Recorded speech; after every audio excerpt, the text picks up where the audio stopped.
Me disculpo por la espera. No creí que mi publicación llamara tanto la atención. De hecho, me preocupa un poco la cantidad de atención que captó. Si el jefe descubre que hay alguien posteando este tipo de cosas otra vez, se pondrá más que molesto. Aunque sé cómo lidiar con eso. Bien, la última tarea resultó ser nada más que una pareja de ancianos que sufrían alucinaciones como resultado de una especie de planta aún no descubierta, la cual libera una toxina alucinógena. Aunque es raro, a veces estas cosas pueden ser explicadas por la ciencia, y muchos incidentes a lo largo de la historia se atribuyen erróneamente a fuerzas sobrenaturales, cuando en realidad eran algo que no entendíamos. Incluso ahora me pregunto si lo que hacemos será visto en el futuro como algo más que la erradicación pseudocientífica de cosas que aún no entendemos completamente. Volviendo a la historia en cuestión, entiendo que los dejé en un punto bastante importante, y fue algo descortés de mi parte hacerlo de esa forma. Así que comenzaré diciendo lo que sucedió después. Con el viento golpeando mi cara cubierta, me adentré en el bosque. Los copos de nieve parecían shurikens heladas, esperando golpear mi piel expuesta en alguna parte entre toda la ropa. Me acerqué a la pequeña cabaña. Era difícil imaginar que algo tan pequeño e inocente pudiera contener tanta destrucción.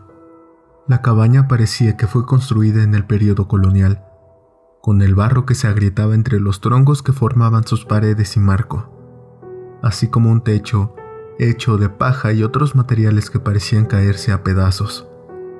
Mientras caminaba, marcaba los árboles con mi cuchillo, asegurándome de dejar un rastro que me permitiera encontrar el camino al campamento. Puedo ser bueno en lo que hago, pero me pierdo con facilidad, y hacer eso en este lugar significaría la muerte. Llegué al pórtico de la casa. Era extrañamente normal.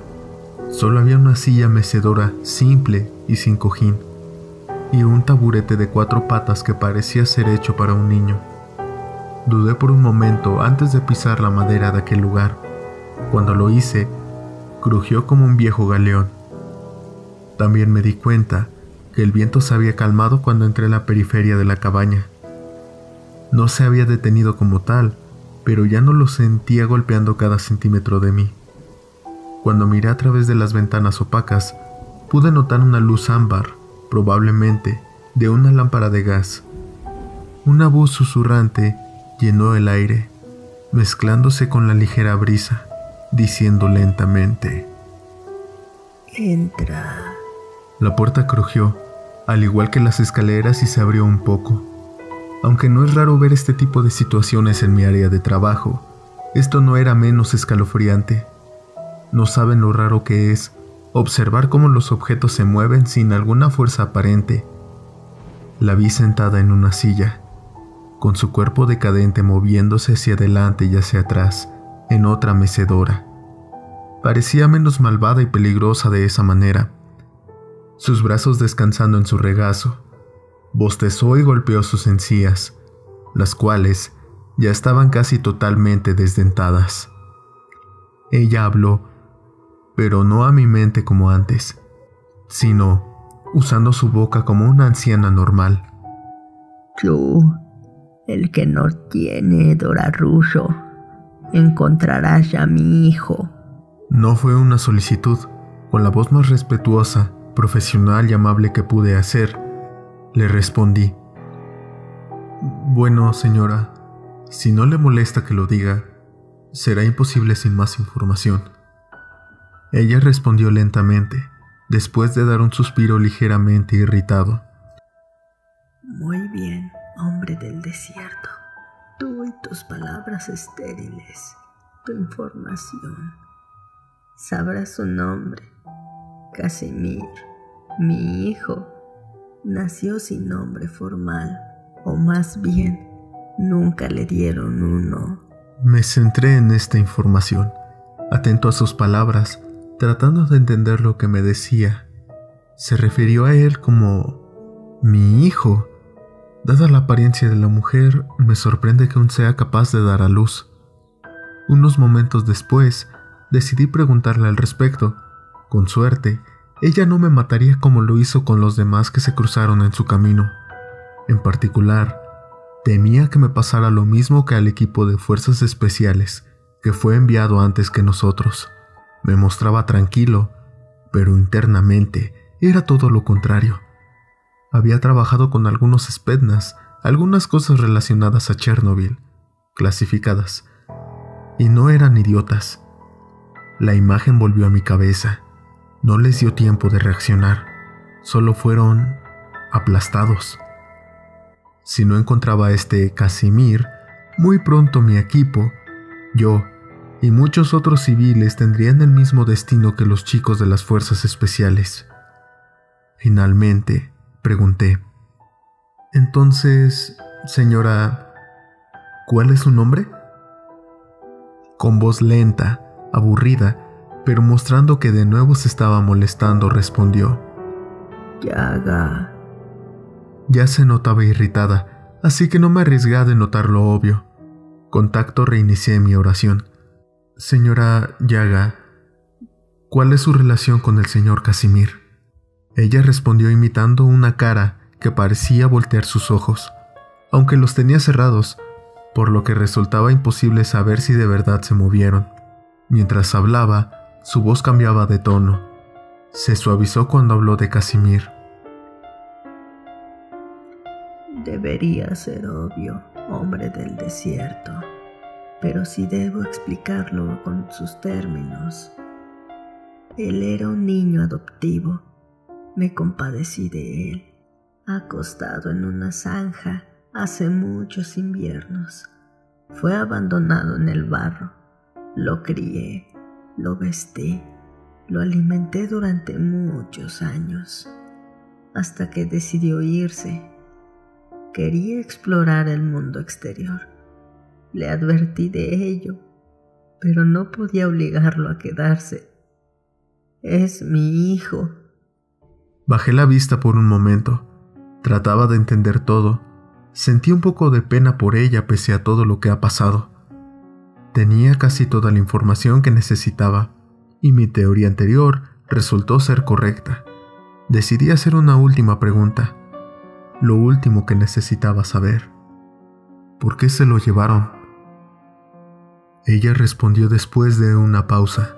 Una sonrisa burlona creció en su rostro. «No sabía que él era uno de los suyos hasta que se lo llevaron. Lo hicieron porque piensan que les pertenece. Él es mío». Estaba desconcertado ante la idea de que los rusos habían hecho a ese niño de alguna manera. Imágenes de niños de probetas aparecieron en mi mente, pero ella habló de nuevo antes de que pudiera pedirle una aclaración. «Debes irte, hombre del desierto.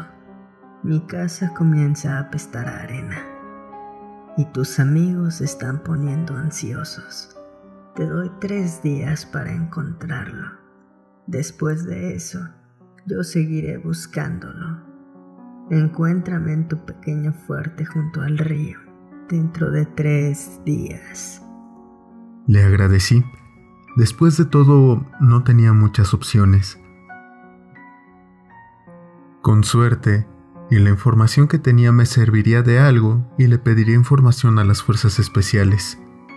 Cuando me dirigí al pórtico, ella volvió a hablar, con palabras que estaban mezcladas con la ligera brisa, apenas audible.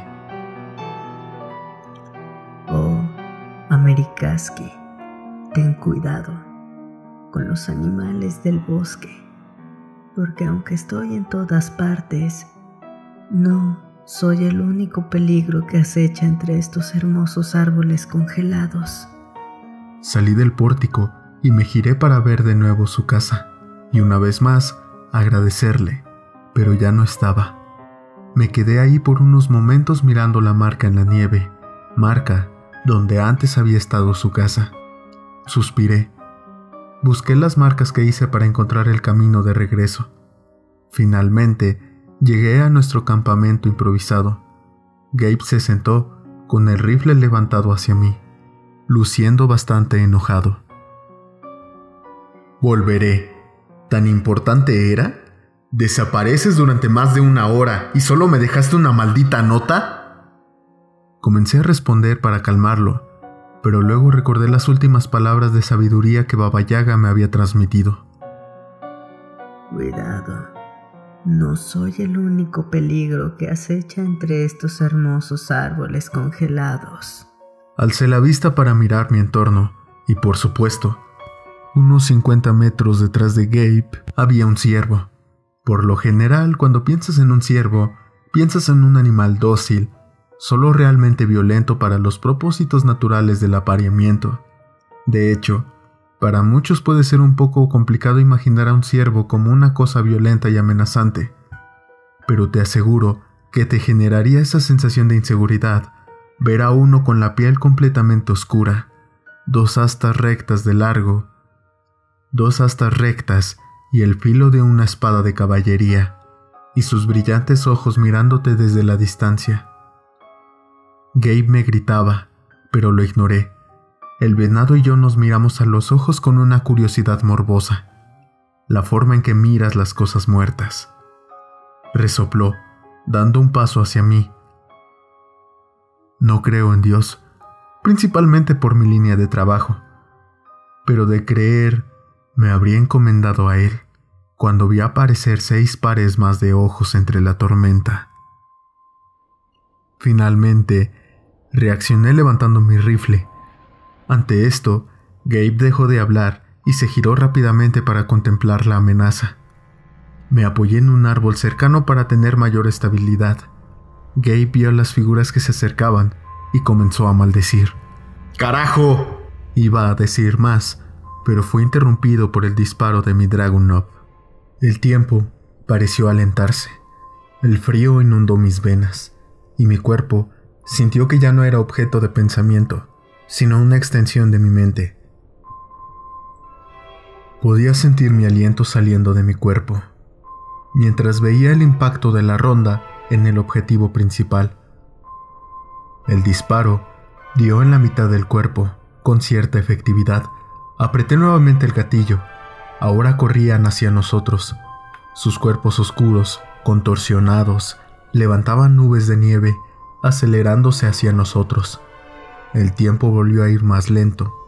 Casi podía ver los copos de nieve, mientras el segundo de mis disparos daba directamente a la cabeza del ciervo.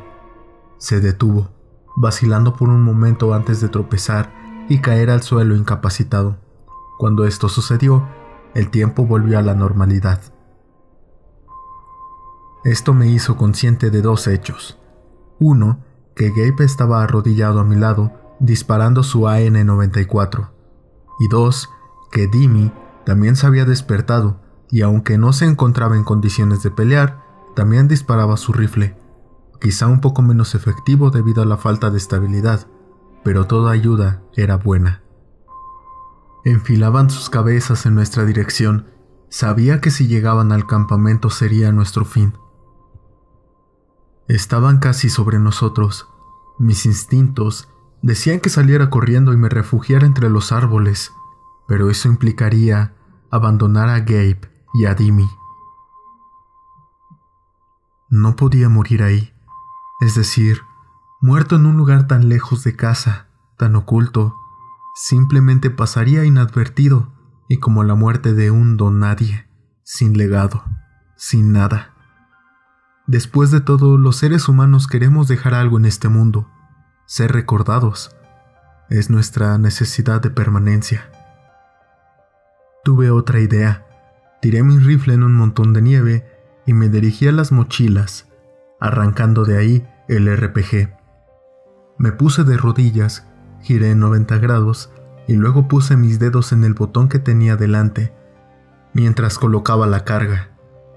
Respiré hondo, puse la mira en el ciervo y grité: ¡Despeje de retroceso!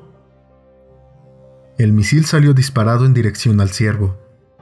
Podía notarse cómo el calor del disparo se abrió paso entre todo el frío, hasta llegar a su blanco. Debido a la cercanía, la explosión generada nos derribó a Gabe y a mí. Es decir, no nos lastimó, gracias a la protección de la ropa, aunque sí quedamos un poco aturdidos. Cuando la nube de calor y nieve se disipó, pudimos ver cómo después de eso, los otros venados cercanos al cráter también explotaron, como si estuviesen impregnados de alguna sustancia flamable. Solo quedaron cuerpos carbonizados en llamas verdes. Vaya, si no trajera protección en la cara, eso me habría quemado las cejas, exclamó Gabe. Ignoré su comentario y me senté a reposar un momento, para después buscar mi Dragunov en la nieve. Pese a que se había mojado a causa de la nieve, el rifle SVD es altamente confiable y soportaría todo esto. Las nubes de polvo y nieve aún no se disipaban por completo, además de que por la hora no podíamos distinguir del todo. Realmente no tenía ganas de quedarme a averiguar si había más de esas cosas o algo peor. Teníamos que irnos, así que le dije a Gabe y a Dimi que empacaran sus cosas y nos largáramos. No pusieron objeción alguna. Ya no podíamos enfrentarnos a un grupo así, o incluso, si veíamos a otro oso, no quería ni pensar en eso. Recogimos casi todo, dejamos algunas latas y envolturas de comida congeladas, y todo aquello que tomara mucho tiempo empacar. No nos importaba, siempre y cuando pudiésemos salvar nuestras vidas. Creo que en este punto vale la pena mencionar que sí, mi vida ha estado en peligro muchas veces gracias a mi trabajo. De hecho, casi todos los días. Y el pago ni siquiera es tan bueno. Estoy casi seguro que el ejército paga bastante mejor. O incluso algún otro servicio armado. Aquí he visto muchas personas enloquecer por lo que les ha sucedido, pero una cosa que entenderán quienes han estado dentro de la industria militar u otro tipo es que nunca te acostumbras a poner en riesgo tu vida. Claro, después de la experiencia, puede reducirse a un pensamiento menor en la mente, pero nunca te deja completamente. Solo si no eres un psicópata, claro. Siempre será molesto que esté ahí, haciendo ruido en tu cabeza, lo que aumenta la posibilidad de pensar, ¿voy a morir? En mi opinión, hay 3 formas de responder a la muerte. Lo más común es ignorarlo, seguir presionando, seguir adelante, hasta superar el peligro. Una menos frecuente, pero aún así común, es la cobardía. Te haces bolita y aún puedes realizar tus deberes, pero te moverás como un zombie, esperando no morir. La tercera y más rara respuesta a la amenaza de muerte es abrazarla. Dar la bienvenida a la muerte en tu mente no es algo que se haga fácilmente, ni algo que se haga con abandono sin sentido. Debes dar la bienvenida con cada fibra de tu ser, hasta que solo sepas una cosa cuando estás cerca. Esa cosa es que vivirás, y aquello a lo que te estás enfrentando va a morir. Ese es mi método para lidiar con la muerte.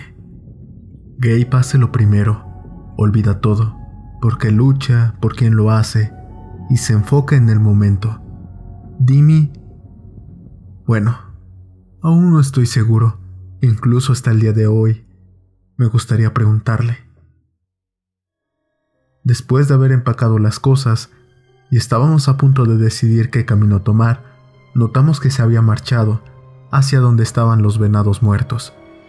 Pensamos que se había ido como la última vez, solo para orinar.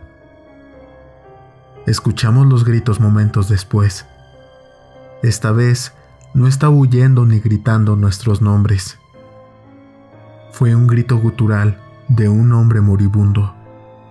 Luego, junto con sus gritos, mientras nuestros pies hacían el ruido de nieve hundiéndose, oímos una ráfaga de disparos que se hicieron en lenta y controlada velocidad de la N-94. Llegamos hasta un grupo de árboles, donde lo encontramos atrapado por el único ciervo restante. Su cuerpo sin vida contra él, su pecho había sido perforado por las astas, donde deberían de estar sus pulmones. Si el clima no fuera lo suficientemente frío como para congelar la sangre y hacer una especie de sello, no creo que hubiera podido gritar. Nos apresuramos hacia él, empapado con su propia sangre y un líquido rojo grisáceo que parece salir del venado. Donde esta sustancia estaba presente, parecía que estaba roendo. En este caso, el uniforme de Dimi, y en algunos otros lugares su piel. Sin embargo, no parecía importarle. Con respiraciones cortas y superficiales, intentó alcanzar débilmente sus gafas, tratando de quitárselas, pero falló en su intento. Su otra mano ya no podía sostener el rifle, el cual había caído a la nieve. Con la vista vacía, le quité las gafas junto al pasamontañas.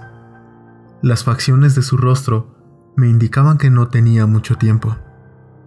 Miré a Gabe, y el movimiento de su cabeza me hizo ver que compartía lo que yo creía. Dimi comenzó a hablar, y por el desánimo de su voz, estaba seguro de que él sabía lo que iba a suceder. En el bolsillo de mi pecho hay una carta. Una vez estuve casado. Se detuvo para toser sangre, la cual se congelaba al escurrirse de su boca. Los copos de nieve volaban y se enredaban en su vello facial, que se había desalineado un poco en ese rato que estuvimos en el bosque. Él parpadeó y tosió nuevamente antes de terminar la oración. Por favor, entrégala. Dile a mi hijo. Dile que lo siento.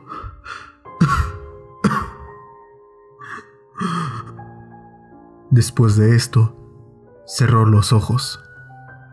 Cuando Gabe se movió para sacar la carta, hablé con Dimi, esperando que aún pudiera escucharme. Mi voz se llenó de determinación. No te preocupes, amigo. Encontraremos a tu esposa y a tu hijo. Vi que murmuró algo, pero ya no salían palabras de su boca. Nos sentamos ahí, acompañándolo hasta que ya no respirara. No pudimos precisar el momento exacto en que sucedió, pero después de eso, me levanté y revisé mi reloj. Gabe, son casi las 0600. Me miró bastante molesto. No podemos dejarlo aquí.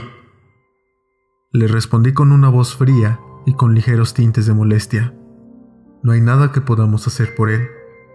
Y, maldita sea, si no nos vamos ahora podríamos terminar como él, clavados en un árbol en un lugar desconocido. Gabe resopló y escupió en mi dirección. No nos vamos. No dejaremos a nadie aunque esté muerto. No hay excepciones. Le respondí usando el único argumento que sabía que lo haría entrar en razón. ¿Qué pensaría ella? Me miró lleno de furia y se levantó de la fría nieve. El hecho de mencionar a su esposa en una misión como esta realmente lo sacaba de sus casillas. Después de unos instantes de mantener el cuerpo tenso, comenzó a relajarse.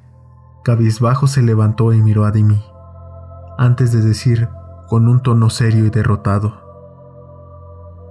lo mínimo que podemos hacer es taparle la cara. Antes de marcharnos, le volvimos a colocar el pasamontañas y las gafas. Le quitamos al ciervo de encima y lo colocamos sobre la nieve. Gabe se recargó en un árbol cercano y se deslizó hasta quedar sentado en la nieve. Posó su mirada hacia el infinito. Regresé hacia donde estaba el campamento a sacar algunas cosas que eran de Dimi. Regresé con Gabe, quien puso su mirada en mis pies. La tormenta nos dio un descanso, ya que el viento ya no se sentía tan agresivo. Podemos tener nuestros desacuerdos, y ciertamente habría elegido a alguien más para que viniera conmigo, pero has hecho un gran trabajo por la situación en la que estamos. Pero independientemente de los problemas que enfrentamos, estamos aquí ahora, y tenemos que trabajar juntos para salir con vida.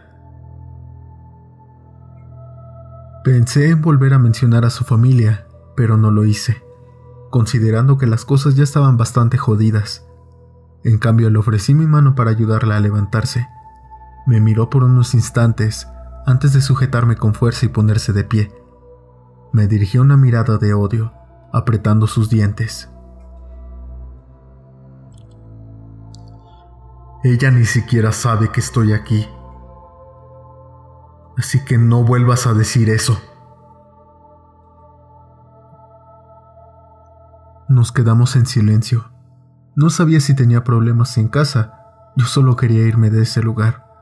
Me quité la mochila y caminé revisando qué es lo que llevaba y qué podía dejar o llevarme.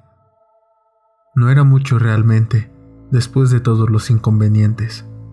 Un contador Geiger, un espectrómetro, unas 70 rondas de munición de rifle, la radio, algunas raciones. Comencé a acomodar como podía y escuché algo extraño, un ruido un poco agudo, algo que sonaba como ruido blanco. Solo en ese momento comenzó a hacer ese ruido. Había recibido algo después de horas, un alivio para todos, estoy seguro. Me puse a escuchar, esperando a recibir algún mensaje coherente o de la base. Un ruso habló en un inglés confuso. Copperhead, Coronel Reisnail. Saqué la antena tan rápido que casi la rompí. Gabe se acercó a ver qué sucedía. Traté de responder que aún estábamos vivos. ¿Coronel Reisnail? Aquí Copperhead, ¿me copia? Me quedé en silencio esperando la respuesta. Después de unos instantes, volvió a sonar la radio. Copperhead, te copio. Intentamos contactarlos desde las 1800 de ayer. Podía escuchar el sonido de los motores del avión, dando vueltas sobre nosotros. Supongo que nada de esto tiene que ver con los animales que hemos estado encontrando, ¿verdad? Después de un largo silencio me respondió. Copperhead, me estoy quedando sin combustible. ¿Tiene un mensaje para el general? Casi sonreí, pero recordé lo de Dimi. Dile que tenemos un hombre menos, y si tienen a un adolescente llamado Casimir, para que nos lo traiga lo más rápido que pueda. La radio se quedó en silencio, y los sonidos de los motores desaparecieron. Suspiré, y luego miré a Gabe. Él solo asintió diciendo: definitivamente lo saben, y considerando las circunstancias, creo que sabían lo que sucedía antes que nosotros. Toda la seguridad no era para la anciana. Asentí mientras guardaba la radio. Gabe seguía mirándome inexpresivamente, hasta que dirigió sus manos a sus bolsillos. Sacó un pequeño dispositivo del tamaño de un celular. Mientras lo observaba, me di cuenta, si la radio funcionaba, también lo haría el resto de las cosas, incluidas las motos de nieve. El dispositivo era un GPS. Afortunadamente tenía señal, débil, pero proporcionó información bastante interesante y sorprendente. Gabe me transfirió lo que decían las coordenadas. Según la telemetría que estaba recibiendo, estábamos a unos 40 kilómetros del pueblo. Pensé que estábamos más lejos. Preparemos todo para largarnos. Vamos por las motos. Traté de mantener un tono serio, pero no podía ocultar mi felicidad. Gabe me miró por un momento, procesando mis palabras, antes de finalmente asentir. Afortunadamente, el viento continuaba tranquilo, aunque la nieve seguía cayendo. Nos colocamos nuestras mochilas y comenzamos a caminar. En el ejército moderno, cuando se está activo no marchas más que en desfiles, no vas por ahí sin cargar nada. Tienes que aprender a caminar con cosas que pesan casi lo mismo que tú durante 5 kilómetros. No es algo que cualquier persona pueda hacer. Sin embargo, Gabe tenía antecedentes militares y yo tenía la experiencia equivalente, pero en el sector privado. Eso hizo que el camino de vuelta a las motos de nieve, que estaban a 3 kilómetros, fuera relativamente sencillo. Revisamos las motos. Teníamos en cuenta que era probable que la gasolina se congelara después de pasar aquí todo este tiempo. pero esperábamos que las hubieran preparado para esto. Gabe le quitó la tapa al tanque y revisó qué tanto tenía la moto más grande. Este está a la mitad. ¿Qué tal el tuyo? Miré mi moto y respondí. Bueno, debería de estar casi lleno, pero no hay ni una mierda aquí. Sacudí el vehículo solo para asegurarme que no estaba alucinando. El tanque estaba completamente vacío. Eso fue muy convincente, pero teniendo en cuenta que todo podría empeorar, no me sorprendí.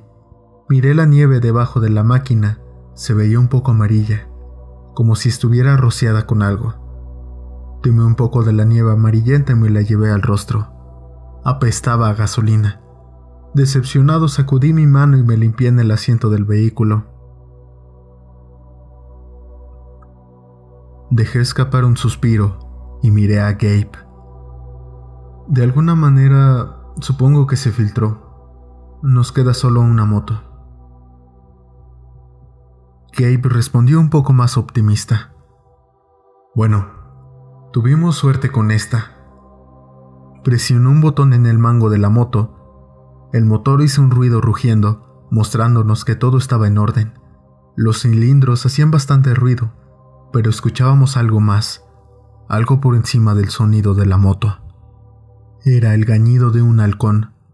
Gabe y yo miramos hacia el cielo a pesar de la oscuridad, buscando de dónde provenía mientras buscábamos nuestras armas, preparándonos para la pelea. Ambos nos arrodillamos junto a nuestras respectivas motos, cubriéndonos de lo que pensábamos que era un peligro. Volvió a escucharse otro gañido. Gabe me gritó: «¡Trae tu trasero aquí! ¡Tenemos que largarnos!». Tomé mi mochila que estaba a un lado de la parte delantera de la moto. Me la puse rápidamente mientras corría hacia Gabe. No somos amigos, pero realmente noté preocupación en su voz. No sabía de qué nos estábamos ocultando, pero él se puso el set Spectrum. Aparentemente, esto hizo que su percepción del entorno fuera un poco más tenebrosa, por decirlo menos. Llegué a su lado, até su mochila a la moto y él me ayudó a quitarme la mía rápidamente, para sujetarla también al vehículo. Me empujó con mi rifle. Me incomodaba un poco que ahora actuara en total silencio. Me quitó mi arma y me dio su AN-94, señalando su pecho en los bolsillos de su chamarra. Ahí tenía la munición. Nos montamos a la moto. Me habría encantado tener un par de gafas, pero no había tiempo. Tan pronto como nos subimos, arrancó el vehículo. La moto de nieve arrojó nieve a la oscuridad detrás de nosotros. El motor rugió durante un buen rato. Condujo a toda marcha. Soltó el acelerador hasta que estuvimos a 10 kilómetros de la aldea. Dejó que la máquina se detuviera. La fricción del conjunto de la vía trasera se detuvo. Gabe giró la cabeza comprobando nuestro entorno. Se volvió hacia mí, levantando sus gafas y hablándome por primera vez en aproximadamente 30 minutos. «Ponte tu Spectrum». No tuvo que decírmelo 2 veces. Salté de la moto, abrí mi mochila atada, saqué todo mi equipo, las gafas y el sensor. Me lo coloqué debajo del gorro de la chamarra. Era menos efectivo de esa manera, pero no iba a sacrificar mis orejas por un poco más de visión. Pese a que ya eran las 700, encendí la visión nocturna para mejorar la vista de todo lo que nos rodeaba. Pese a la tecnología, las gafas te pueden dar algunos falsos positivos de lo que es o no una amenaza. Así que eso ya queda en decisión del usuario. Sin embargo, no vi nada hasta que levanté la vista al cielo. Pude notar unos 20 puntos moviéndose de manera un poco lenta, pero relativamente cercana. Eran aves. Ahora entendí por qué Gabe me quitó mi SBD y me dio su rifle. Debido a la cadencia de disparo, un francotirador sería inútil. Levanté mi brazo dándole a entender que ya había comprendido el plan. Después de eso, simplemente encendió el motor nuevamente. Volví a montarme en la moto. Avanzamos los árboles tan rápido como pudimos. La moto de nieve casi se estrellaba más de una vez con todos esos árboles. Nuestra ropa se atoraba con las ramas, pero la velocidad y el tipo de tela ayudaba a que no fuera más que un poco molesto. Pese a la emoción del momento, el cansancio comenzó a hacer estragos en mí. Después de todo, llevaba casi 30 horas sin dormir. Comenzaba a quedarme dormido.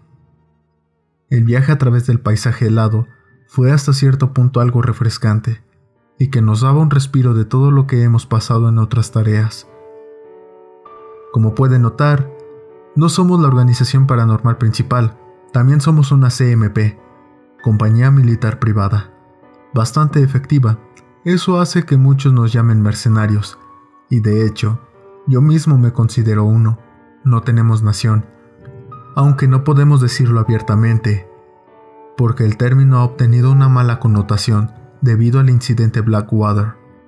En los primeros días de la CMP, pensé en trabajar con otras agencias más oficiales, pero su mala habilidad disparando me hicieron pensármelo 2 veces. Se deben preguntar, ¿cómo es que una organización así exista de manera tan extraoficial? Así fue diseñada desde el inicio. Solo seguimos los principios básicos de todo esto: encargarnos de neutralizar amenazas paranormales, aunque el equipo tiende a ser costoso a corto plazo. Como sea, seguramente te estás muriendo de aburrimiento con toda esta explicación.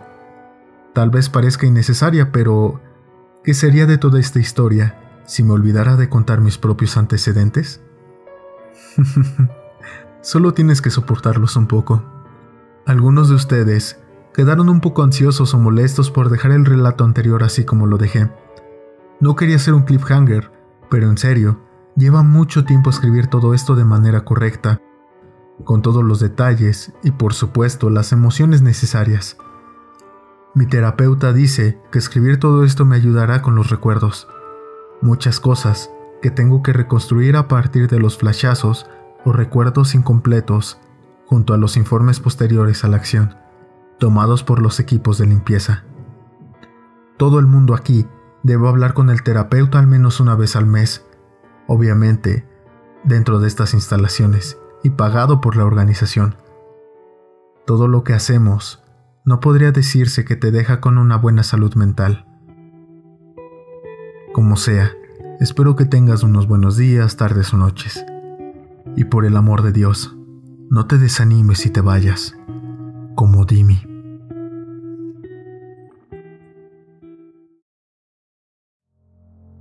Gracias por ver este video. Si te ha gustado, no olvides comentarlo, darle like y compartirlo con tus amigos. Me ayudaría muchísimo que lo hagas. También te invito a seguirme en mis otras redes sociales. Los enlaces están en la descripción del video. Yo soy Ciudadano Z, y recuerda que aquí tus miedos cobran vida.